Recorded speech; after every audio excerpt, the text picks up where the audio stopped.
now operating as part of Navy Wings.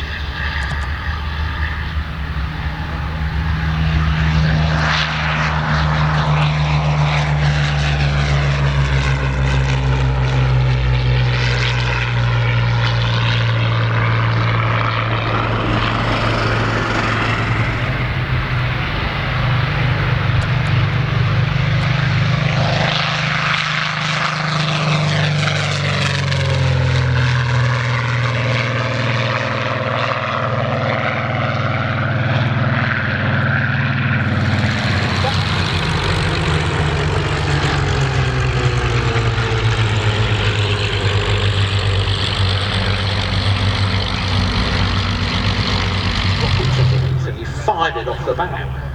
Now, that was in case the convoy that the ship was with came under attack, air attack. The only problem is, of course, once you've dealt with the intruder, you've got nowhere to land, so it's a question of either bail out or ditch and hope one of the ships picked you up.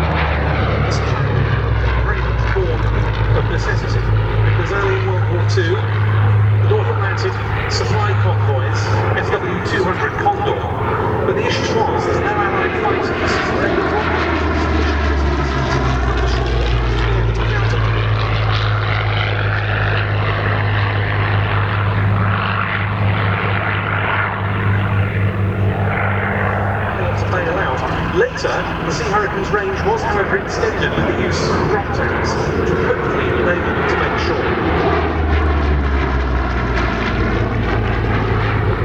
Class carriers, the big aircraft carriers, aren't royal, illustrious, those sort of ships, to sail with every convoy. We just simply didn't have enough ships.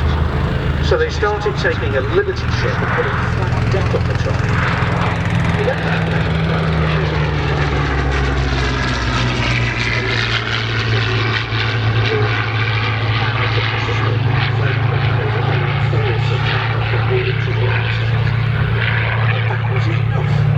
Because suddenly we had a carrier with every convoy, and the Hurricanes, the Sea Hurricanes, had somewhere to land. But now taking its place, the first public flying display since the end of the 2015 season by the Seafire F.Mk.XVII.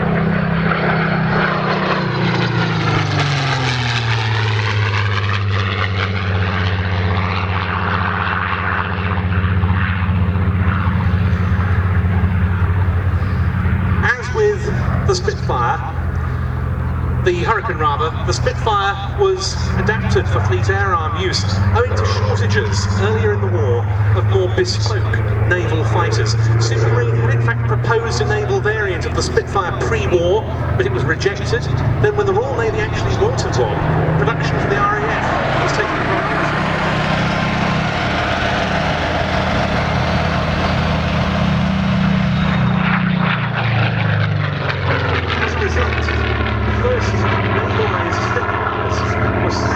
Spitfire 5Bs that were modified by air service training and handling to become Seafire Mk.1Bs with arresting gear. They were largely used for training. These were considered by pilots to be some of the nicest of all marks of Seafire to fly because they were closest to the original Spitfire.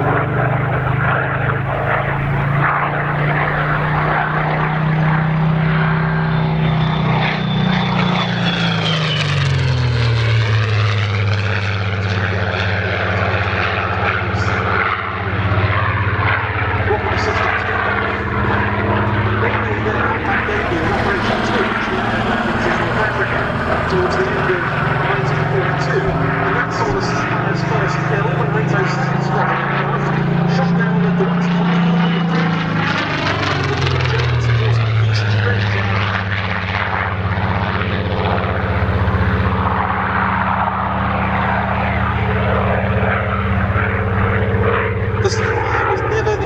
this aeroplane, it must be said, to operate from a pitch and carrier deck in the high seas. Its narrow track undercarriage, amongst other factors, was to blame for that. In fact, during Operation Torch, more Seafires, 21 in total, were lost to deck landing accidents than to enemy action.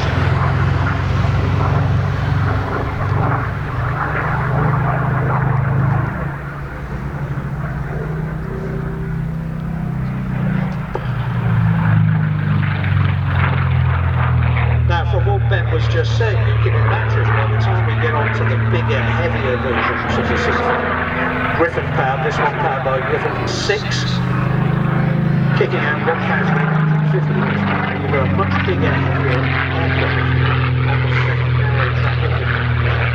Like that of an aircraft carrier, well, not easy. Interestingly, a great many naval pilots preferred the Sea Hurricane, even though it wasn't quite as fast, it wasn't as well armed. They preferred the Sea Hurricane because it was much easier to handle with its wide track undercarriage on the small deck of a carrier.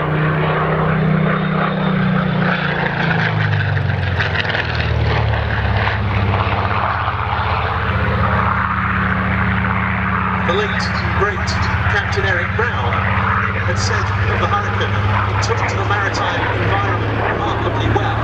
Well, that couldn't have been said exactly of the Spitfire, but the Seafire was nonetheless an exceptionally important and still very capable naval fighting aeroplane.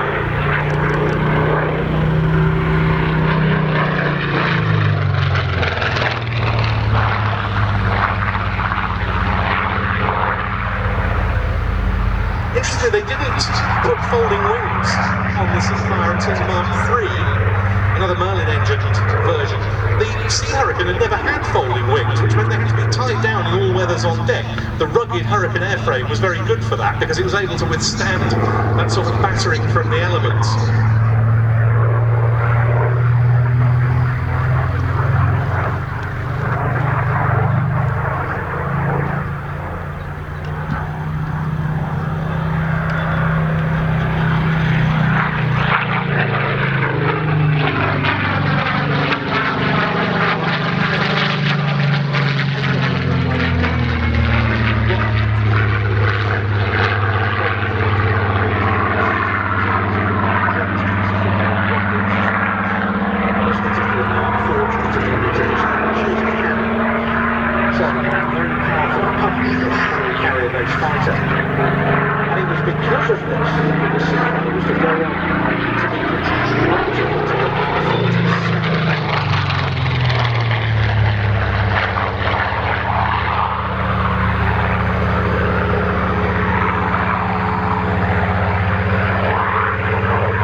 So for the first time, they addressed the major problem of handling a Spitfire, or a Seafire rather, on an aircraft carrier deck, which is when you open the throttle, the nose.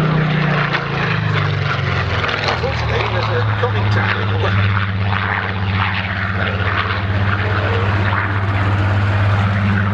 But the rotating propellers eliminated the tool, eliminated the problem, and made the deck handling a lot easier.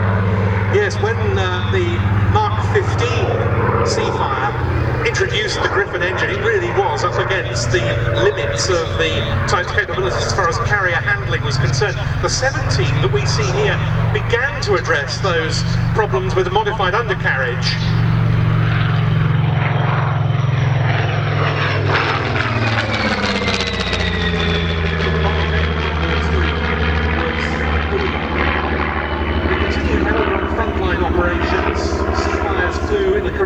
Fortunes really changed. Kennet put the aircraft through a ground-up restoration.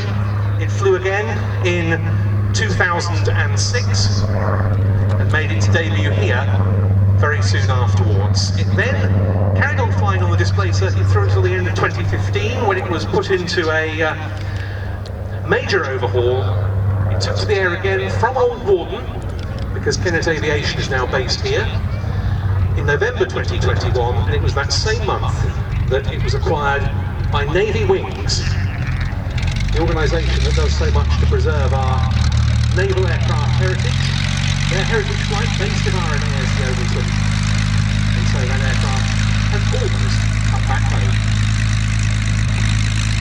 Now you just saw the sea hurricane lap there, you can see what we were talking about.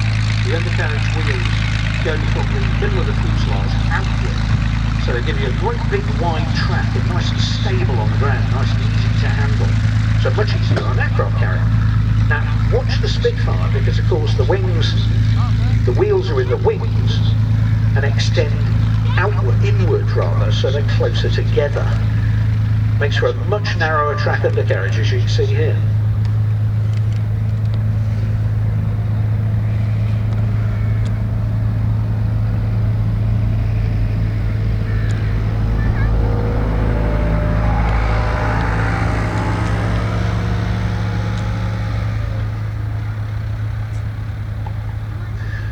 Lieutenant Commander Chris Gofka at the controls of the Seafire 17, and before him we saw John Hurrell in the Sea Hurricane 1B.